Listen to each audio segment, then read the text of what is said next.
These compact fret crowning files are fast becoming my favorites. Let me show you why.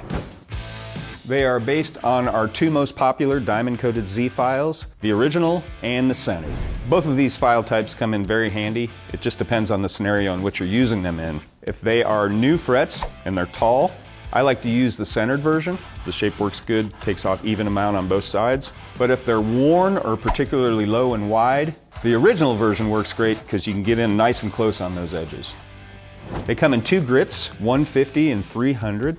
The cool thing about these is they're only 4 inches long and they have a totally different feel in the hand.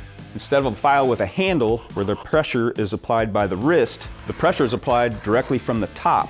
So it gives you better control and more even pressure working across the top of the fret. The different hand feel and rubber grip make it more comfortable and ergonomically friendly to use because you don't have to hold the file as tightly in your hand while you're working.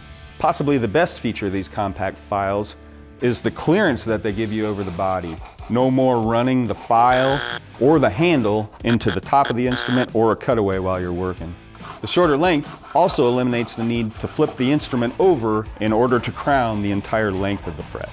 Seriously, I've tried probably every single fret crowning file that's available these days, but I see these taking a permanent place in my toolbox and I plan on using them for years to come. The Z file cut is fast, it's easy, and very accurate. I highly suggest you give these a shot. They totally rock.